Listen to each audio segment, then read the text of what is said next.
kamu wajib ikuti konten Syaiful Bahri Channel. Nah, konten yang sekarang lebih berbeda karena akan membawa teman-teman untuk kemanfaatan dan ada isinya juga teman-teman. Sebelum kita jauh untuk membahas berbagai macam ilmu sejarah panjang dari perjalanan saya menempuh pendidikan di swasta di perguruan tinggi yang letaknya sangat strategis dan terbaik menurut saya karena sudah terbukti teman-teman banyak menghasilkan guru dan ilmuwan-ilmuwan juga begitu teman-teman.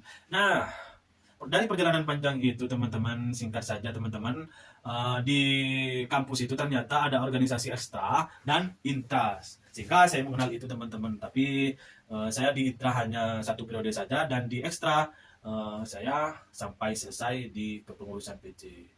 Karena di organisasi yang saya geluti itu ada tingkatannya, yang paling bawah itu rayon dan di atasnya komisariat, dan di wilayah kabupaten itu PC, di wilayah Jawa Timur itu PKC, di ibu kota itu PB, pengurus besar itu teman-teman. Jadi saya tidak akan sebutkan organisasi maupun kampusnya sekarang teman-teman biar kalian tambah penasaran. Nah, dari perjalanan panjang itu di kepengurusan itu sebelum saya menjadi seorang pemimpin, saya juga ikutan deal untuk membantu, yaitu kalau nggak salah itu saya masuk di Kominfo. Jadi apa ya, sentuhannya itu sangat saya bisa rasakan dengan anggota maupun kader itu lebih dekat, sehingga saya sudah banyak dikenal mungkin karena saya sering membantu kegiatan-kegiatan rayon itu, sehingga alhasil pada tahun 2019 saya terpilih menjadi nahkoda di organisasi itu. Dan perjalanan panjang itu teman-teman saya lalui, ada banyak persoalan-persoalan sehingga alhamdulillahnya saya demisionir dengan baik, dan setelah itu saya tidak masuk terhadap komisariat karena komisariat lagi ada pemangkasan untuk perbaikan di kaderisasi teman-teman. Jadi dari kisah itu teman-teman, setelah itu saya S1-nya sudah selesai, setelah itu saya diwisuda, S1-nya selesai, saya tidak ada kegiatan-kegiatan, tapi kalau ada yang perlu dibantu saya bantu di komisariat. Selesai dari situ ada pemilihan PC, pergantian estafet kepemimpinan di PC, dan ada yang terpilih dan meminta delegasi dari komisariat, sehingga ada yang mendelegasikan saya mau tidak mau mengabdi terhadap PC di organisasi saya gitu.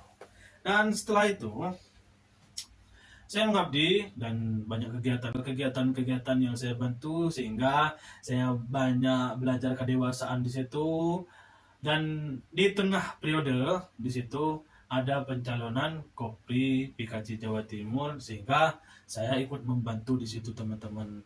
Alkisah saya selesai dari tempat pemilihan itu dari mungkin daerah itu, saya jatuh sakit dan hilang ingatan, sehingga karir dan kegiatan-kegiatan saya terhenti pada saat itu, sehingga ingatan-ingatan saya banyak yang keriset, dan mungkin penyampaian-penyampaian saya ini adalah langkah awal untuk saya memulai dari nol kembali teman-teman.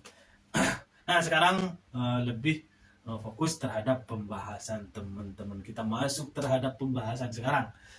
Jadi, pemimpin itu teman-teman merupakan tokoh utama dan tokoh yang sangat dekat terhadap masyarakatnya, baik itu di kemasyarakatan yang nyata maupun masyarakat. Dan karena pemimpin itu adalah ikon yang menentukan arah tujuan dari kegiatan-kegiatan dan memunculkan ide-ide dan gagasan yang baru.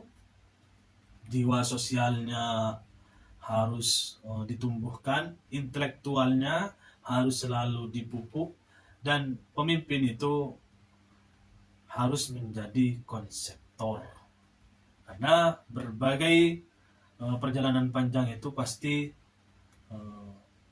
ide dan gagasan pasti akan diuji dan dari sosial, dari intelektual, dan konseptor, dan sedikit tambahan, dan pemimpin itu harus menampakkan bahwa dirinya adalah seorang pemimpin. Karena kenapa?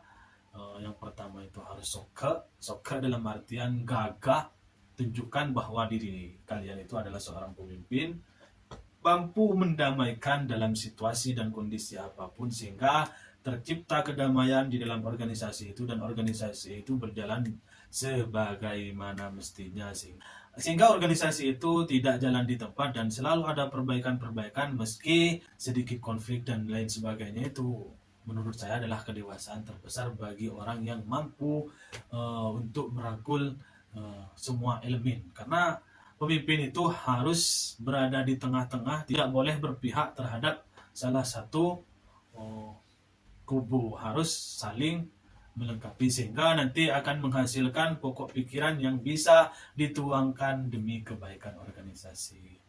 Oke, segitu saja dulu, yang mudah-mudah dulu. Nanti saya akan tambahi dengan berbagai macam teori-teori yang mungkin ingatan saya nanti, yang mungkin nanti akan ditambahi oleh berbagai macam teori yang saya ingat dan saya baca gitu.